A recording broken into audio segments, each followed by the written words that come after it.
Good afternoon, students, staff, and visitors. I'd like to thank everybody for coming this afternoon to join us. We have a very unique and exciting opportunity. It's a regular thing in English classes that you read text, books, novels, articles, and you get to digest that material, talk about that material, apply it to your growth academically and into your own lives.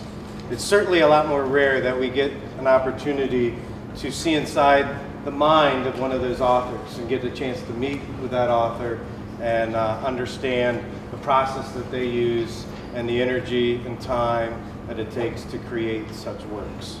So we are blessed today with this opportunity and very grateful to the Christina Cultural Arts Center and the Delaware Division of the Arts for bringing this opportunity to the students here at McKean High School. I'd like to take special thanks to three teachers, your teachers, because they were presented with this opportunity a month ago and they jumped at it. And they found ways to weave it into their already very busy curriculum. It's a lot of pressure on us as educators to follow curriculum maps and get all the proper assessments in, and it's not always easy to divert off of that path. And so Ms. Norton, Ms. Stokes, and Ms. Lesniak all deserve a round of applause for their work.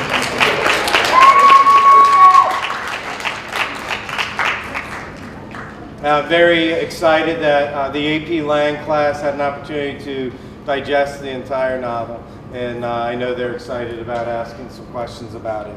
And our honors students, our 12th graders, have been going through their own activities and projects that are related to nonfiction. And so I hope you appreciate this opportunity. Without further ado, I'd like to introduce our guest of honor. Mr. Jeff Hobbs is originally from Wilmington and an alumnus of the Tower Hill School, graduated class in 1998. He graduated with a BA in English Literature and Language from Yale in 2002, where he was awarded the Willits and Meeker Prizes for his writing and the Gardner Millett Award for his running. Hobbs spent 3 years in New York and Tanzania while working with the African Rainforest Conservancy. The author of The Tourist, a national bestseller, Hobbs lives in Los Angeles with his wife and 2 children. His most recent work is The Short and Tragic Life of Robert Peace.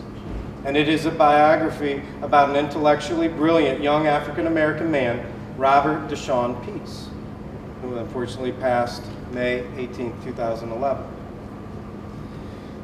Mr. Peace left the mean streets of Newark, New Jersey to attend Yale University, but he fell back into the streets when he returned to Newark and was murdered, age 30. Face down, knees bent, in a drug-related murder. The book was runner-up for the 2015 Dayton Literary Peace Prize for Nonfiction. Without further ado, I present Mr. Jeff Hobbs.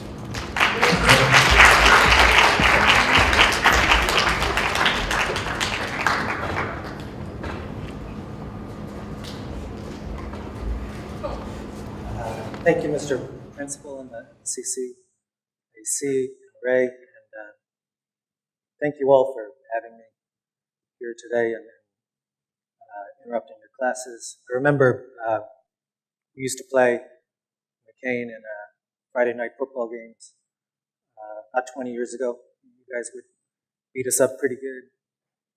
And I remember somehow my dad was friends with the guy who did your PA announcements, so even in the process of getting beat up, I'd be 40 yards from a play and the PA would say, Jeff Hobbs, another tackle. And it's a privilege to be here to speak about Rob Peace to students and to teachers. Rob was a very special student and also a fine teacher. He was my best friend and roommate for 4 years in college at Yale, which just means we spent about 4 years talking about food and music and girls, and he was a Giants guy, I was an Eagles guy, things like that. Later on, he was a groomsman in my wedding. And after that, as we moved into adulthood, we would speak on the phone 4 or 5 times a year. We kept in touch, but we didn't speak about much. I'm all good. I'm all good. You're all good.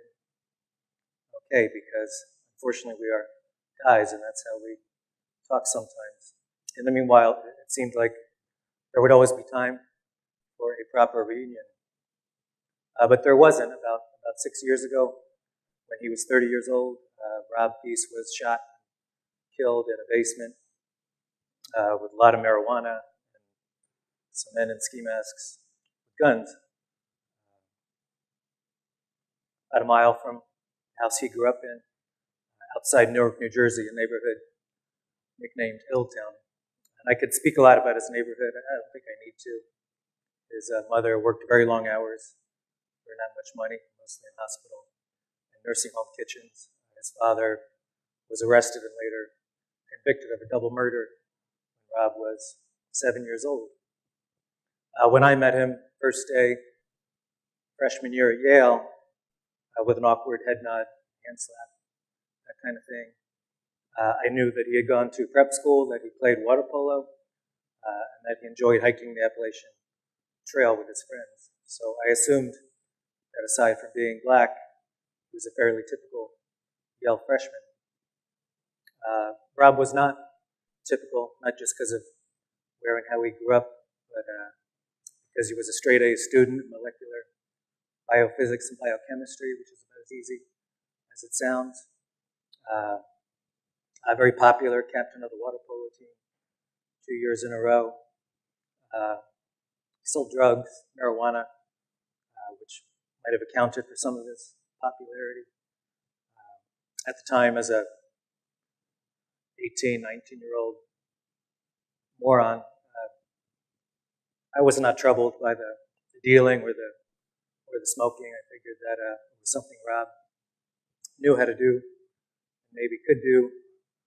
Since it was marijuana and we lived in a college dorm, it seemed, if nothing else, safe.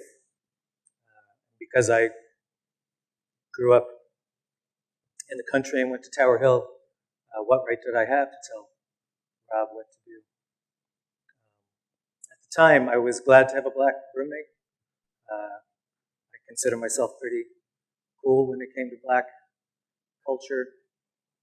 This was because I ran track in high school, the Wilmington Track Club over at Baynard Stadium. My teammates taught me how to play spades, introduced me to Nas, and called me an honorary black man, so I thought I was down.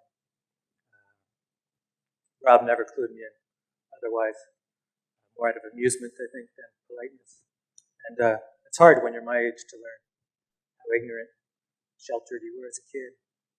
It's painful, but it's also very valuable. In the meantime, I knew a lot about Rob's upbringing and certain details of his life. You learn things when you share a room for 4 years. What I did not know, what he hid very well from even his closest friends, was the huge, complicated set of discomforts he experienced going from his home to college. This involved trying to reconcile his gratitude, very real gratitude for the gift of his education. It was actually a gift. A rich white banker, alum of his school, heard a speech Rob gave senior year and offered to pay his full tuition on the spot. How to reconcile that with very real resentment of his lively, affluent peers. How to manage the guilt knowing his mother was home. She cried every night his first 3 months away. She was alone in that house for the first time since Rob was born. Also guilt for very close high school friends, brothers, who were also very bright but couldn't necessarily go to college for financial and other reasons. How to avert the vitriol that a few people back home would target him with, since he'd chosen to go to Yale. It must mean he thought he was better than them. How to ask for help without admitting that he needed it. Because he he hid these things. I mean, I say that and it presents the picture of this brooding Hamlet figure trudging around campus with a scowl on his face. But that was not Rob. He was a bright light. He made fantastic friendships, lifelong friendships in college and at home. He carried all those with him. Whatever friction he dealt with it invisibly and alone. And he carried that with him too. And 9 years, almost to the day after we graduated from Yale, Rob was killed painfully, violently, pointlessly. And about 6 months after that, I found myself in his mother's living room talking to her about telling his story in some way. At the time, I was thinking, maybe a little piece in his high school newsletter, something that spoke to his life and not just his death, something positive out of a negative. And she gave her blessing. She said that'd be nice. I think she was moved that people still cared. And so I originally thought I would just talk to 5 or 8 or 10 of his family and friends and write something out. But I learned pretty fast that Rob had a lot of friends, a lot of family. And so everyone I talked to said, you got to go talk to this guy he worked at the airport with, and this guy he taught high school chemistry to, and this girl he messed with once. 8 or 10 people turned into 80, and then 100, which is when it turned from a newsletter piece into a much larger endeavor, and I ended up spending about 3.5 years stumbling around Newark. And I can speak about that experience and everything I learned. But once it started to grow, a couple important questions arose. The first is, what was the point of telling the story? What was the use of it? Sort of making this tragedy public in a way. And in fact, I was speaking at a place called Hampton University. I don't know if you've heard of it. It's a HBCU in Virginia, a really beautiful place. And a young man stood up and he asked me, what was your point here? How can you stand up there in your tie and tell me that this kid who was born with so many gifts and given so many gifts and died because he sold drugs, if there's anything positive about that? And I was uncomfortable. He wasn't hostile or anything, but he was very serious. I stammered a little bit. I tried to answer him. I'll come back to that. The other question is, would Rob want this? Rob was a private guy. Didn't talk about his father. He would listen to anybody's story and give counsel, but he was very closed about his own story. Not to mention, I look the way I look. I'm not from Newark. I was fully aware of these limitations and the discomforts, and also the fact that I didn't necessarily know Rob that well at the end of the day, and I certainly wasn't a great friend to him. So what right did I have, and how pissed off would Rob be? It wasn't enough to say that his mom supported it or that nobody else was doing anything. So I still struggle with this question, and at the end of the day, we always came back to the fact that Rob was a teacher who taught at his high school, which was pretty tough, pretty wonderful high school in downtown Newark.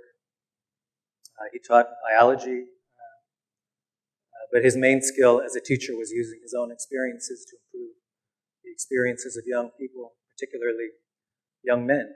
He did that. Safe to say he changed a lot of lives. Maybe he saved a few lives. And if sharing his story in some capacity could, in turn, spare some mother the grief that his mother will carry with her always, then of course he would support that, and he would bravely share what he'd been through. There's no way to measure if that it has saved lives. There's no gauge that measures the value of empathy when it comes to life and death. But at the end of the day, he died, and there was a narrative built around that death that focused on his worst decisions, which he made. He would be the first to own up to those decisions. At the same time, I don't know if you can, that narrative's not complete, is what I'm saying. And people get mad at me when I speak, and the fact that there's no real answers in this book, and that was intentional. It's not my place to make proclamations about where Rob grew up, or how he grew up, or what his friends were into. People get mad because they want me to blame Yale, they want me to blame his dad, they want me to blame his neighborhood, drugs, racism, and Rob himself. All these things are valid. And Rob was, he was smart enough to know better, and he was loving enough to know what impact it would have, were the worst ever to happen to him. And the worst did happen to him. It happened in about 90 seconds of chaos on May 17th, 2011. But at the end of the day, when you look at Rob's story, you're just looking at this guy. Like most people, a pretty special, complicated, flawed guy, living his life through school into adulthood, being there for his friends, being there for his mother, coaching, teaching, traveling, hustling, weed, dwelling on greater purpose while he made decisions, most of them innocuous decisions, while he tried to make sense of the world as it unfolded before him. He tried to cling and sustain his vision for how he wanted to inhabit that world. And it's easy to criticize that vision because it really did not go with some of the blueprints that his life laid out for him. It did not align with the fact that Rob going to Yale made him not just his family's hero and his neighborhood's hero, made him society's hero, the kind of story that, again, people that look like me can pat ourselves on the back and say, this is what happens when you give a young man opportunity and an education. Kind of story that makes us all feel good, and it should. As far as his vision goes, I would call it a romantic vision. And as we all know, no matter how positive romance can be and how vital it is, it's maybe the most vital thing in our day-to-day lives. If you read a lot, or if you've ever been in love, you know that romance also leads to warped logic and impossible loyalties, and it doesn't always end well. But at the end of this, you have this character who, you can say he lived in two worlds, that he was the hustler and the brain, and he was the Yale guy and the Newark guy. He was his mother's son or his father's son.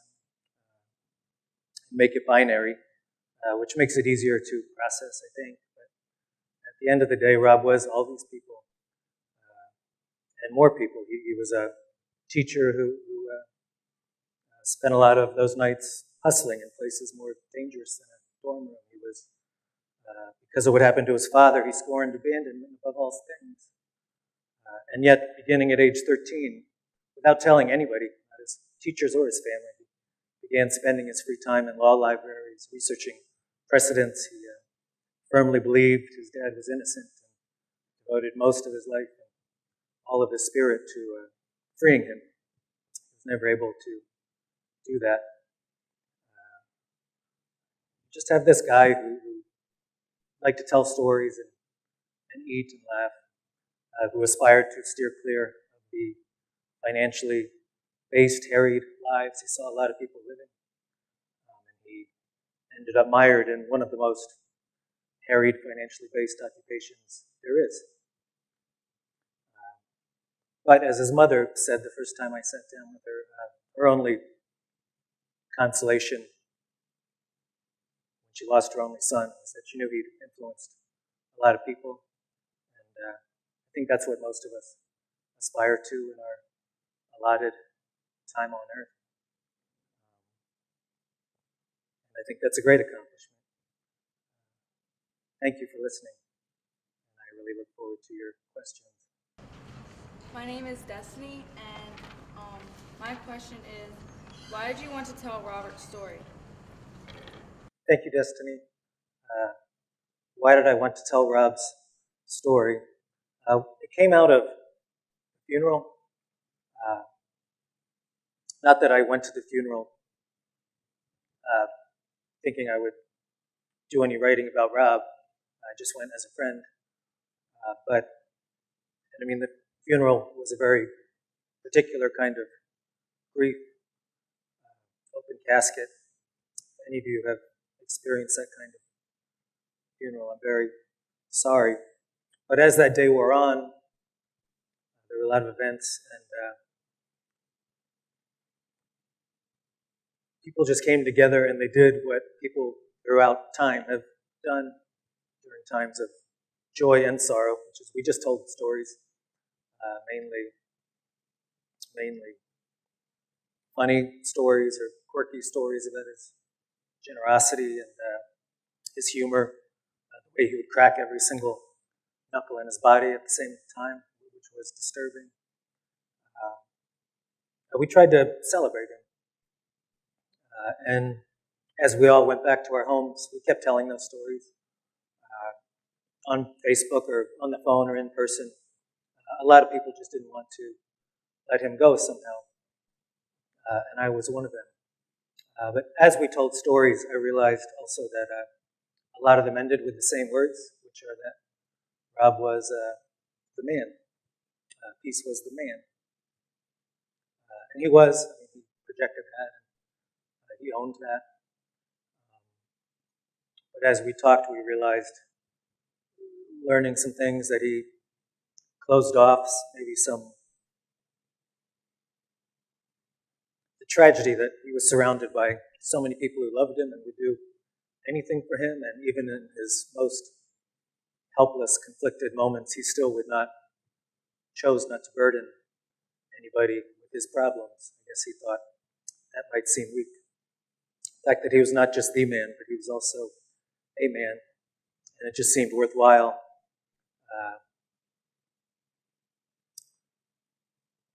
to find out who that man was and what he still had to teach us. Hi, I'm Rebecca. How many publishers did you have to pitch the book to before they said yes? That's a good writing question. Rebecca, my wife's name is Rebecca. That's neither here nor there, obviously. With this book, I basically wrote the book, or about 200 pages of it, before sort of showing it in any sense having to do with commerce. And in my recollection, I think we sent it to low 30s number of publishers, and two of them were interested in talking, not necessarily publishing it. One of them happened to grow up on the block where Rob was murdered. The other who eventually became the editor of this book I could just tell from his questions that he cared a lot about it. So yeah, not many were interested, but as they say, it only takes one. Hi, my name is Devon, and I wanted to know, before you lost Rob, did you ever want to be a writer, like at all? Oh, sure. Yeah, I'd always wanted to be a writer since I was very young. I'd always been interested in fiction. I published a novel earlier that I don't recommend to anybody. But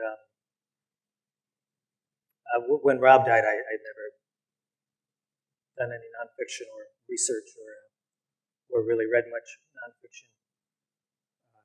So that was definitely a new and mostly very energizing experience.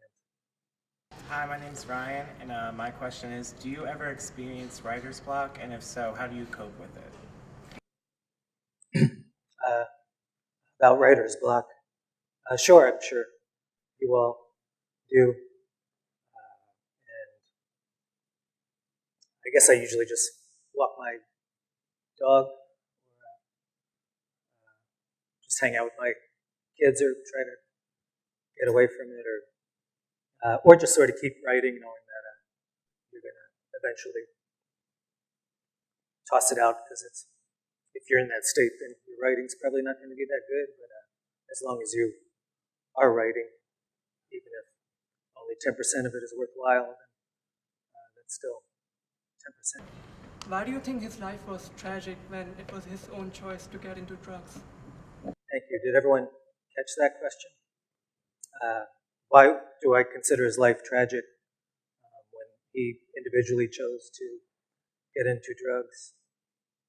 And I think I mentioned that the tragedy to me is not necessarily his choices, but the fact that he was going through many layers of conflict throughout his life, losing his father and being poor, and later on, carrying this mantle of being the man and being sort of the leader of his high school, and sort of the great hope for his friends to make it, and being told in college he has to do these things, but his friends back home want to do these things, and he loved his friends more than he loved his college, and he lost his father to cancer in prison, which was horrible. He drifted the way a lot of us do in our 20s.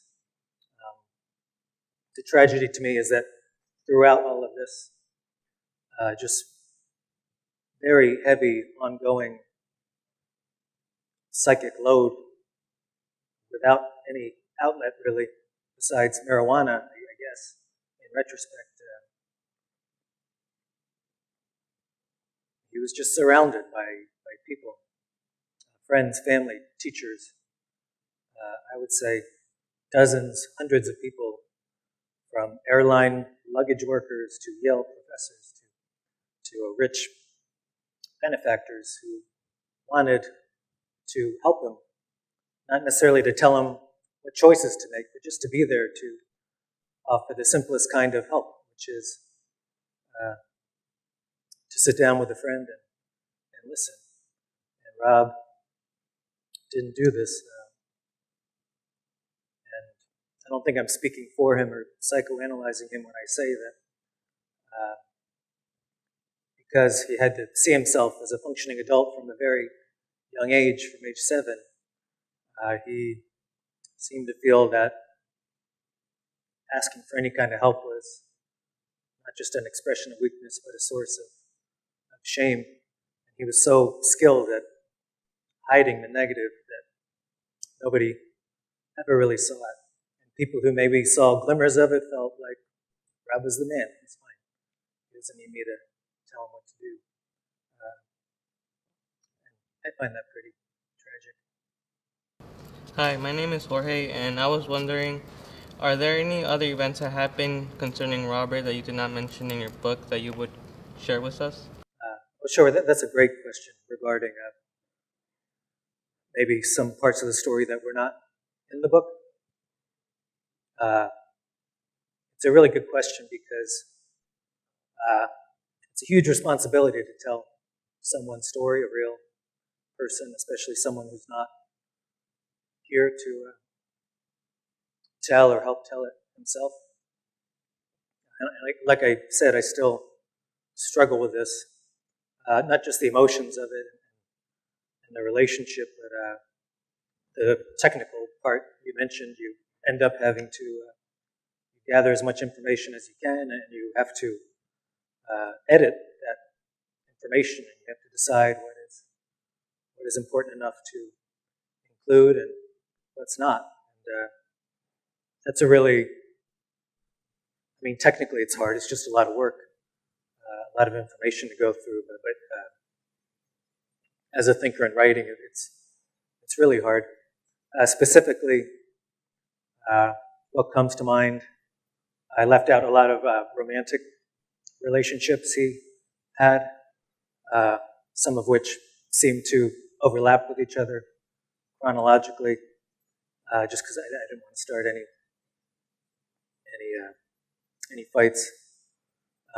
There were some elements of his father's, not just his relationship with his son, which was very powerful in Rob's life. Again, nobody knew that he spent hundreds of hours at New Jersey State Prison talking through plexiglass to his father, probably about the Giants, the music of the day, but maybe a little bit about manhood and what it means to be a man. Nobody will ever know what they said. And there were parts of Jackie, Rob's mother's relationship with his father, Skeet, before Rob was born, that she wanted to not include for different reasons, and that might have been journalistically weak, but as a human being, I felt very compelled to listen to Rob's mom. If Rob were still alive, do you think he would have been successful in helping his father? Would he have been successful in helping his father?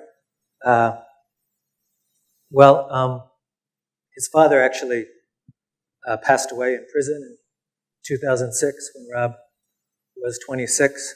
So, and that actually, if you put all the events and choices together, that is when Rob quit teaching high school and drifted. And so I guess the question is, would he have been able to maybe exonerate his father posthumously? And I'm sure he would not have given up his efforts to do that.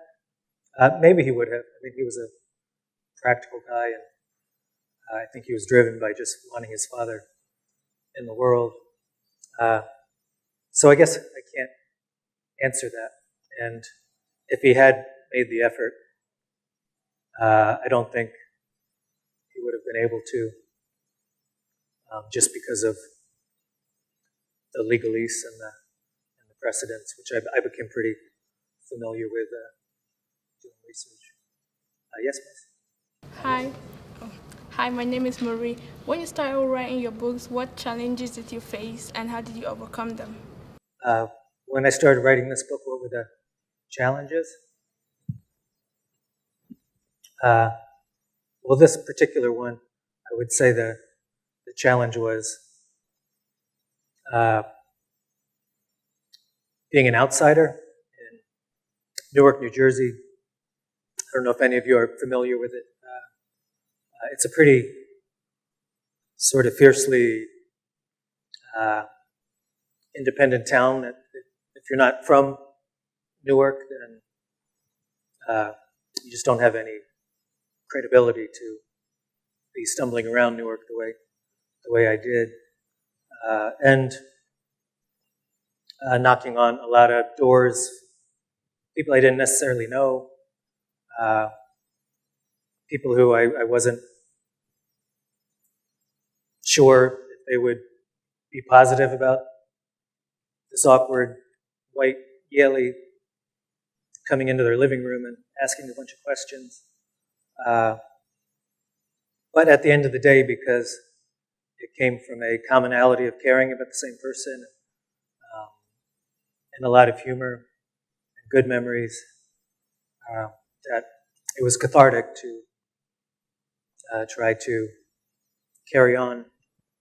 I would say a lot of those walls came down pretty fast. My name is Amy Norton. I'm one of the teachers, and I have a slightly different question from the other ones. My students are about to start writing their own novels in my class, and I was wondering if you had any tips as a writer to them as, future writers of novels that really helped you and guided your writing process, especially with a topic this personal and this kind of difficult to talk about as well. It is, thank you. I don't know if I would take much advice from me, particularly with novels. I wrote a pretty lousy one about 10 years ago. But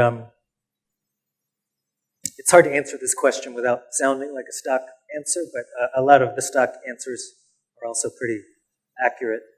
And this sort of relates to your question about writer's block. I mean, the first thing is to sit and write, which is hard, especially early on when you're looking at a lot of blank space. And writing carries with it a lot of decision fatigue because you're actually, every single word and piece of punctuation and line break, indentation is a decision that you have to make consciously or unconsciously. But I find that's the main one, and then just to choose a topic that really sets your mind on fire, no matter how banal it may seem to people around you, or if you guys do workshops or things like that, because I think the energy comes from not just being interested, but being provoked by whatever you're writing about.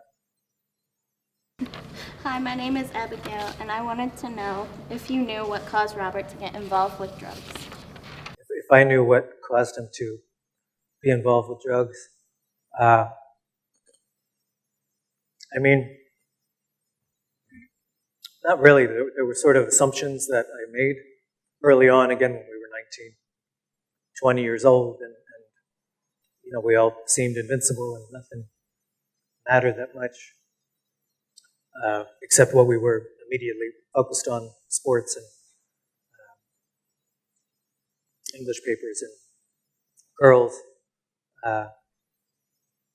So the way he sort of got involved with it very quietly, I noticed at the end of freshman year that there seemed to be a lot of people rolling through our room and going into his room and then leaving, which at first I just assumed he had a lot of friends or was tutoring or something. And then once I learned what it was actually about, again, I think I mentioned being a privileged person from this area.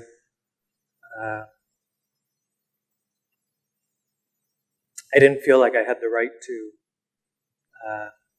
ask why, or definitely not the right to try to tell him not to do something he was doing, so it was easier to kind of not ignore it, but to treat it very lightly, which I regret, obviously.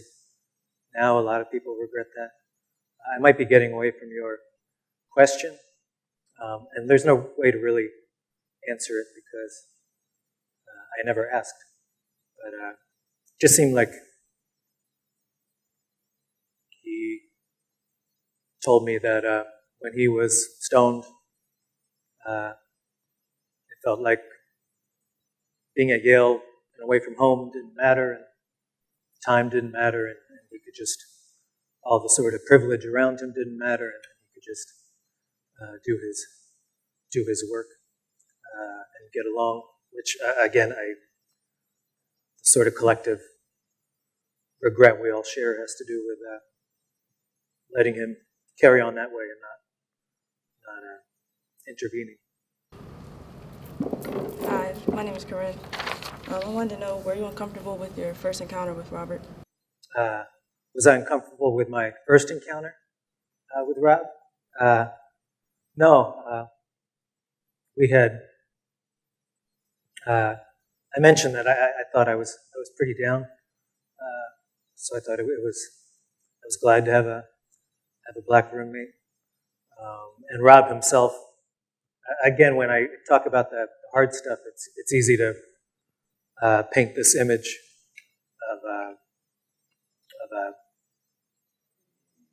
guy trudging around, sort of giving people the stink eye and looking tough. Rob was really open and laughed a lot. He had a high-pitched laugh. And if you had a story, he would listen to it. It didn't matter who you were or where you came from. He would listen and laugh. And he made you just feel safe and unjudged and alone. So he made everybody very comfortable. The only thing he made it uncomfortable was to sort of ask him if anything real was going on with him. Hi, my name is Damon, and I wanted to ask, did you get any bad feedback on writing this story? Well, thanks. That's an important question. Sure. I mean, every book gets some people who don't like it. What mattered was Rob's community, and specifically his friends and family. So I was very nervous about that when the book came out. And for the most part, I would say it was very positive, even if people were skeptical of some details or decisions that I made. I think people thought that his spirit was present in the pages, and that's what mattered to them. And they also felt like they would be reading about these moments that in real life they were present for, and just thinking back to those moments and wishing they'd just known more and said more. And it was very complicated for his mother, who was a very low-key lady, that it didn't have to do with the book itself, but the fact that she could Google her son's name and all this stuff comes up, and even if it's a positive book review on some obscure blog, it still has language. It still says ghetto and stuff about his father and drugs and murder, and she still had to re-experience what had happened in a very bizarre and public way. And that was really hard. None of us were really prepared for what that would feel like. But overall, it was very positive, and over time, as Jackie heard from students like you guys and a lot of other schools, she realized sort of that her son can keep influencing people for the better.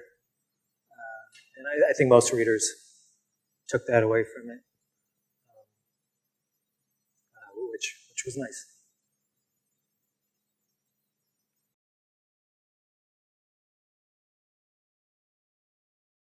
Are you still in contact with Robert's family and friends? Oh yeah, I talked to Rob's mom, I would say every 2 weeks. I try not to bother her too much. I take my kids to visit when we're in the area. We're in close touch. Yeah, she's a strong woman. Do you have any regrets regarding your friendship with Robert? I sure do. Some of which date back a ways to when we first lived together in college. Just wishing, experiencing a lot of guilt just thinking back to so many dorm room conversations and dining hall conversations where if I just listened a little closer, been less distracted with whatever's going on in my mind, which usually had very little import. If I'd asked a more nuanced question or a harder question, the kind that is much safer to avoid asking, that I'm not saying I could have changed anything, but I would have just known him better. And I didn't, because it might have been uncomfortable, and we don't like to be uncomfortable. And then later on, just when we lived on different coasts, always trying to get together, but often just missing each other. And sometimes it's harder to pick up the phone and make a casual call than it is to not make that call and shelve it till next week and the week after. I regret a lot of things, big and small. How do you remember your first conversation with Robert so clearly? I remember because it was one of those, it was on the phone, and it was one of those, you get the addresses of the people you're going to live with. Yeah. So I got Rob Peace, an interesting last name, P-E-A-C-E, Orange, New Jersey. Didn't, mean anything to me. And I remember he called. I was at like a summer track practice, and so I saw the message and called. And I mean, the first thing I noticed, he had a very deep timbre, so I could tell he was black, and I just thought, because it's Yale and I just thought that was interesting and kind of neat, and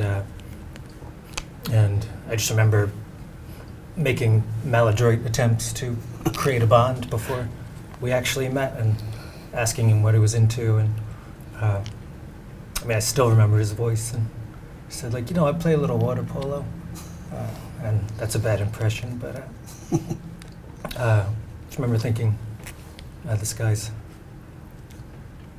seems like he's got a lot going on, and seems like he is interesting.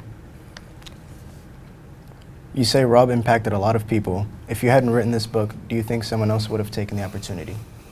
To write a book? Yes. I doubt it, because I think I mentioned. I don't think if you didn't actually know Rob Peace, and maybe you were associated with the high school, or you read the Newark paper, and if you didn't already know him, then I feel like all you'd be left with is a narrative of squandered potential. Potential was squandered, of course, but when you knew him, you knew that he was more than the news article said. You knew he was more complicated than the sort of Gatsby born back ceaselessly into the past references, or the more offensive sort of online references to, you can take the kid off the streets, but you can't take the streets out of the kid. All that noise. I think if you hadn't known him, it would have been hard to penetrate a lot of that, if that makes sense. Yeah. All right, I think we're good. I got a couple. What do you, could you talk a little bit to the theme of friendship, the different types of friendships in the book? Mm-hmm. Well, there's so many, because Rob had a lot of friends, and he was a very good friend, and he really compartmentalized his friendships in a very complicated way. So, for instance, I digress, but one of the sort of research challenges was he had all these friends. Everybody considered themselves his best friend. So I'd be talking to a guy named Roy for 2 hours. He's telling me, from his perspective, things that happened. And then he'd say, so where are you going next? And I say, I'm going to, Jamal's house. He goes, okay, you go talk to Jamal, and then come back here and tell me what Jamal said, because I was Rob's best friend, and I'd be with Jamal, and he says, where are you going next? All these people were very possessive of him, all really good people. And I mean, it's complicated, and we spoke about this earlier. It has a lot to do with narrative, and for instance, his closest friends from high school, they called themselves the Burger Boys, were each in different ways associated with the drugs that led to his death, and they were not allowed to come to the funeral. And so everyone at the funeral noticed that, and so the narrative became that they are the villains. They're culpable, they're the bad influence. And that's all I knew. So I was sort of nervous reaching out to them, and I did, and I found 4 really generous, grieving, good-hearted, conflicted guys.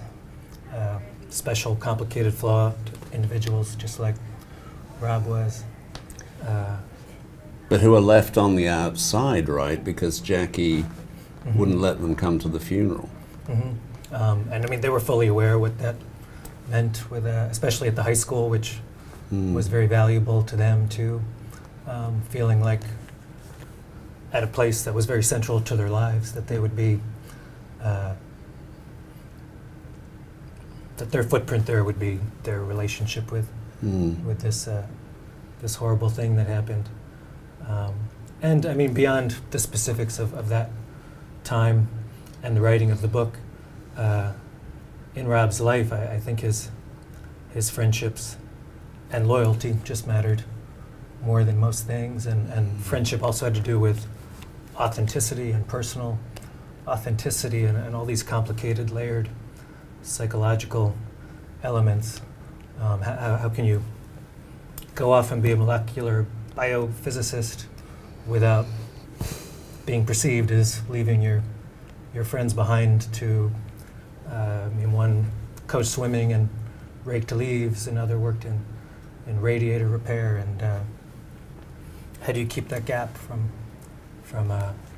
widening to the point of breaking? And these are all things Rob really struggled with, and they were the things that made him not listen. And you shouldn't have had to listen when everyone from Yale is telling him, like, you can't be at Newark, you're too good for Newark, because Newark was a part of all that. Is it possible that one of the things that makes him remarkable is the fact that there were so many people who regarded him as a close friend, while he himself perhaps did not have that many close friends? Yeah, I mean, it is, I don't think Rob would ever have qualified himself as being remarkable. He was a humble guy, and again, I'm sure if he knew this was happening, he would not be thrilled, and he wasn't the kind of guy you wanted to not be thrilled with you. But yeah, I mean, you wonder about having so many friendships, close, real friendships, deeply rooted, from grade school, and none of those, mostly guys, but also girls, and female friendship is a whole different part of his story, also complicated. But that none of those guys, even those who had lost fathers themselves, they didn't know anything about what his father was in jail for, Rob's relationship with his father, Rob's efforts on his father's behalf, and the whole load that he carried silently. One of the things that interested me about the book was his fascination with traveling. I mean, it seems to me there are all sorts of motivations for wanting to travel. I mean, he's fixated on going to Rio. He visits his friend in Croatia, right? But he also traveled in he traveled in Korea and so on. Korea, very, very far-flung travels. What do you think about that? What do you think the motivation was there? You just wanted to see new places? That when I learned of, I knew he had done Rio, and I think I'd seen some pictures of other places, and you know, once I learned about the whole airport job and people at the airport telling me that he used more travel perks in 6 months than they had in 12 years. Right. Then you could sort of answer the question of why is this guy working at the airport, and to me it just made the whole story and his, what I classified before as a romantic vision, much more expansive. And just the stark contrast, the same guy who has these second communities all over the world, and not just in, I mean, I've never been to Croatia, but it's a long way from Newark, at least where he was living. But then always coming back home, walking into his friend's home, right, as if he hadn't been gone for a week or 2 weeks or 3 weeks, and just picking up the last conversation they'd had, I think speaks a lot to the kind of person he was and the kind of contradictions he carried. Yep. All right. Thanks so much. Thank you so much. This was Thank you.